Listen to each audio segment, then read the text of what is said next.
Hi, I'm Linda Fox. I'm senior reporter with PhocusWire, and I'm in the PhocusWire studio at the Phocuswright conference. I'm delighted to welcome Zolon Wilkins. He's VP Travel, Transportation, Hospitality and Logistics for Sutherland. Welcome.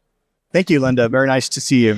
So just as you look at the travel technology landscape, what do you think are the main challenges facing the industry? Well, I think if you think about the industry itself, dating back probably to about the 1960s, that's when a lot of the legacy platforms and technologies, which the industry operates on today, still operates on. Yeah, right. 100%. Because of these legacy technologies, anytime we want to innovate, anytime we want to transform them, it requires a lot of heavy lifting. It requires a lot of time, effort, energy.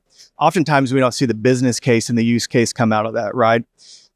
From our perspective, we kind of turn our attention from these legacy models into really kind of looking at what some of these new gen players are doing today, right? Companies like Airbnb, companies like Lyft, right? These platform economy companies have really all built their businesses around the customer experience, right? So they really kind of thought about the business outcomes first and what their desire around the experience was.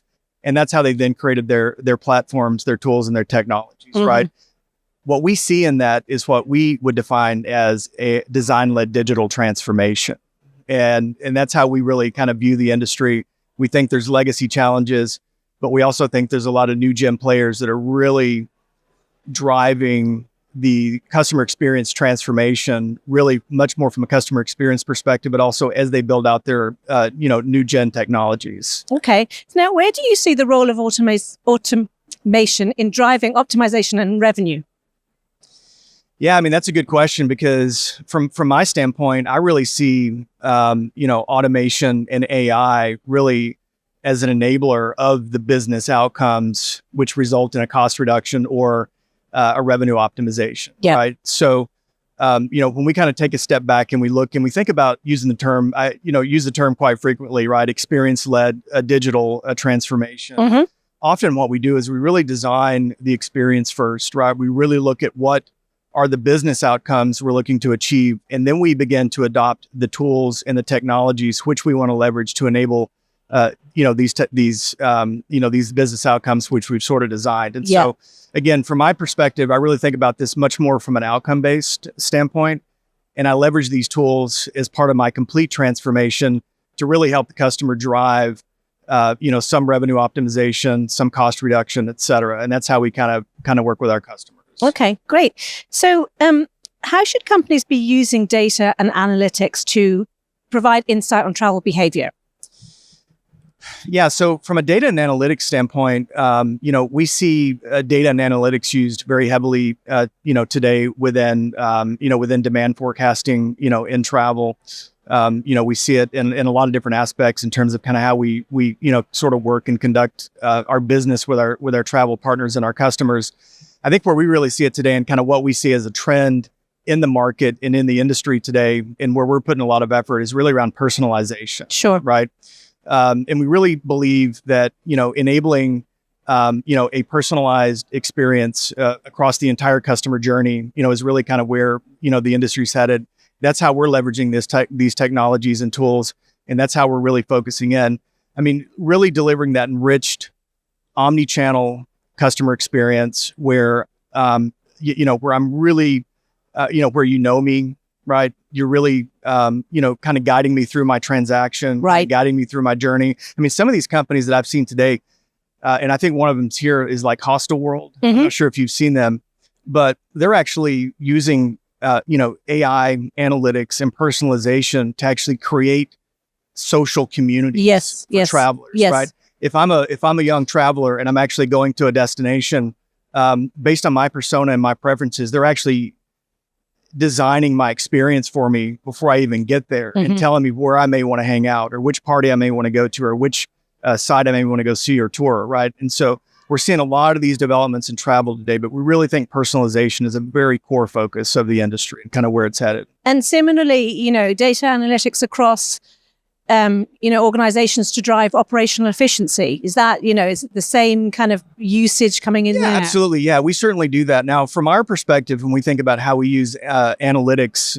within the operation, we're using data and analytics to tune a lot of the technologies that we use for the automation, right? So whether it be intelligent automation or robotics that we may apply into a particular process to automate a process, we absolutely use data and analytics to do that.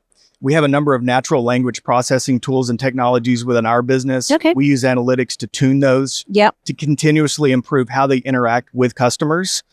And so those are a couple of examples of kind of how we use analytics and kind of data in operations today. Okay, great. Now, obviously, generative AI on everybody's lips and theme of the conference. So how do you see its use in driving better customer experiences and reducing costs? Yeah, so I mean, from our standpoint, in the way that I really see it, I really see generative AI being an enriching and enabler of the customer experience. A lot of the use cases that we're seeing today, particularly out in the industry, are centered around how can I use Gen AI to improve how I interact with a customer in some aspect of their journey, right? Now, it could be in the booking process where they're shopping for content and really trying to design the experience they want to have. Sure. It could be if I'm a traveler and I'm actually on trip.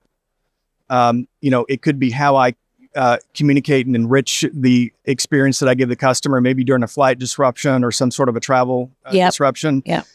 It could be, as we discussed a moment ago, with like Hostel World, where they're creating these enriched experiences for travelers as they reach their destination. Yeah. And so we really see this as a very powerful tool.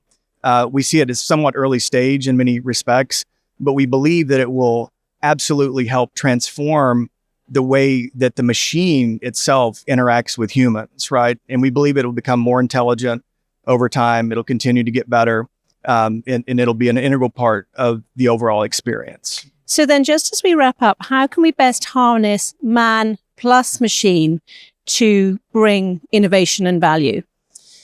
Yeah, that's a good question. I mean, one of the things I think I'd say up front is that, let's don't forget that man actually made the machine. Yeah. Right.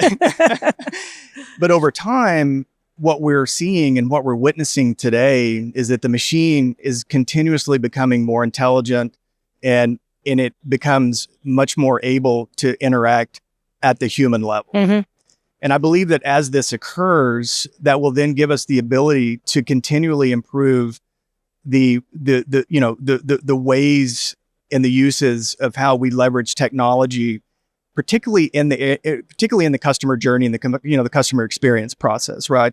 I mean, I think it certainly enables us to design and deliver a much more personalized experience for a traveler. Sure. I believe that it automates the way, it will improve how work gets done, right? Because it enables us to automate certain types of transactions and certain interactions that we have with customers. It improves the overall self-service environment that we would have, with a customer.